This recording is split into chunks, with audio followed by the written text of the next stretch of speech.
Hi mga B!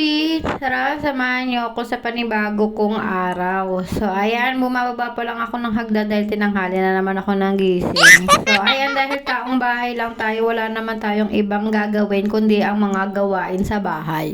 At ito na nga, napansin ko na marami na naman pala akong hugasin. At ito, nagliligpit na ako paunti-unti ng mga kalat dito sa lamesa. Kung mapapansin ninyo, parang hindi na naubusan ng kalat dito sa ibabaw ng lamesa namin, no? At syempre, ayan na naman tayo, maglilinis na naman tayo ng mga panibagong kalat sa pang-araw-araw. Wala naman tayong ibang choice. So, ayan, napansin ko nga pala itong mga rambutan na wala ng laman at tinanggal ko yung may mga wala ng laman at inalis ko na, tinapon ko na. So, ayan, kung mapapansin ninyo, marami talagang kalat dito sa bahay namin. Hindi naman dahil sa hindi kami naglilinis. Pero araw-araw na ako naglilinis, talagang hindi nawawalan ng kalat. Kasi maya't maya talaga may mga nagkakalat at nakakainis lang dahil parang ako lang talaga ang tao dito sa bahay. Charish. So, ayan, nililinis at inuunti-unti ko nang punasan yung lamesa. Dahil nga ito yung unang-una sa lahat na natatambakan ng kalat dahil wala naman silang ibang papatungan kundi ang lamesa lang. Diba, no?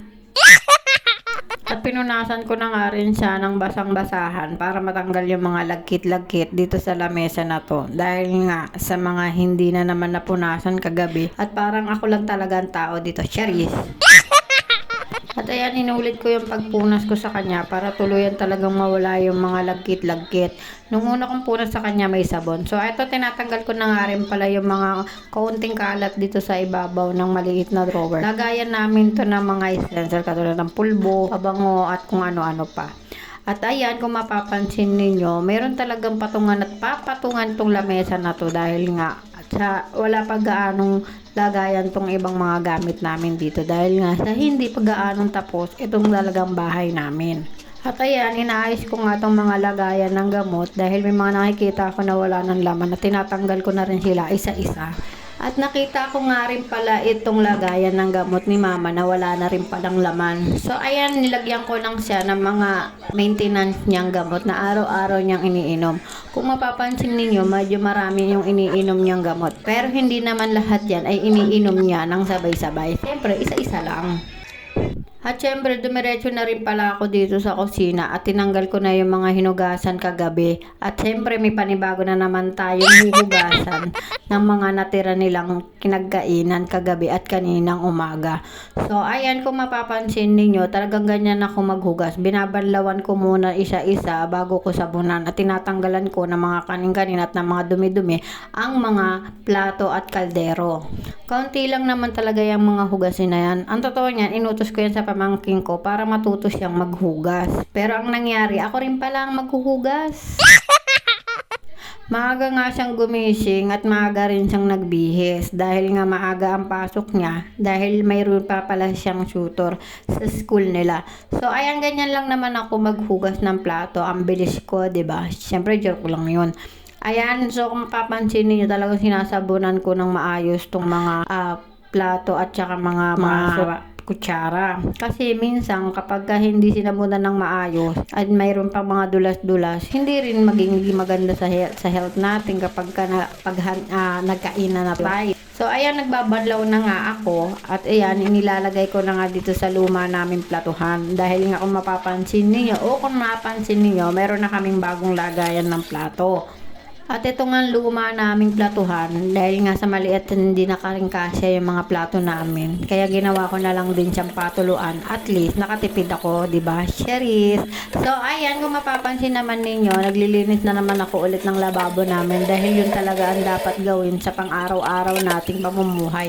Kailangan laging malinis ang lababo. So ayan, hinuli ko yung mga kaldero at takip ng kaldero para hindi ako maanoan sa space. At hinugasan ko na nga rin pala tong kawali na to kasi akala ko kanina meron pa siyang laman, yung pala wala na. So ayan, hinugasan ko na rin siya para mawala na ng malaking kalat dito sa kusina at para hindi binabalikan ng mga mababait. Lagi kong pinupunasan talaga at hinuhugasan tong lababo na to. Kasi lagi kong nakikita na mga bugwit. Pero araw-araw ko nagtatapon ng basura at araw-araw ko din siya nilinisan. Kaya nga importante na laging walang laman tong maliit na tray na to. Kasi ito ang isa sa mga binabalik-balikan ng mga bugwit. So, ayan, pinupunasan ko na rin sa tinatanggalan ko ng bus. Ito naman ang napagdiskitihan kong linisan, ang electric fan namin. Kung mapapansin ninyo, makapal na rin talagang alikabok niya at talagang maalikabok na talaga siya. At ito na nga, naisipan ko na nga siyang baklasin at binabrush-brush ko siya ng paintbrush. Kaya medyo makapal lang ang kanyang alikabok dahil nasa bandang bintana siya at talagang nahihigop niya lahat ng mga alikabok doon.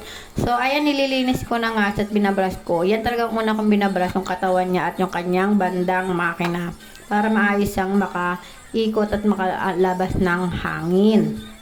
At ang bawat sulok talaga niya ay binabrush ko para wala talagang maiwan na mga alikabok. At eto na nga, lilabas ko na nga rin pala yung mga sinampay ko. Kahit na ganito ang itsura ng kalangitan na para bang uulan, hindi ka naman lang umoro para matuyo sila. So ayan, binabrush ko na nga rin ulit tong mga parts ng electric fan. Itong mga LC, takip niya dahil sobrang kapal. Ayan guys, di ba? Kung mapapansin niyo, sobrang kapal talaga ng alikabok niya. At importante talaga na mawalis ko muna siya bago ko siya banlawan o masabunan. Importante din kasi talaga na sinasabunan natin yung mga LC at takip ng electric fan. Kasi minsan, kahit i-brush mo, may mga naiiwan pa ring alikabok sa electric fan, lalo na pagka humahangin. Minsan nararamdaman ko parang merong dumi na dumadampi sa mukha ko. Dahil nga sa nababrush lang siya at hindi rin siya nahuhugasan. Importante talaga na nahuhugasan at napupunasan natin ang mga gamit natin, lalong-lalo na ang electric fan. Dahil isa rin yan sa pang-araw-araw na ginagamit natin dahil lalo na kapag naiinitan tayo. So, ayan na nga, tapos ko na nga hugasan at pinupunasan ko na rin siya. Nang sa ganon, mabilis din natin siyang magamit at mabilis din ng pagtuyo niya. So, ayan, kinakabit ko na nga rin unti-unti itong mga gamit na to. At ayan na siya. Ready na siya ulit magpalamig sa ating panahong mainit. Salamat sa panonood!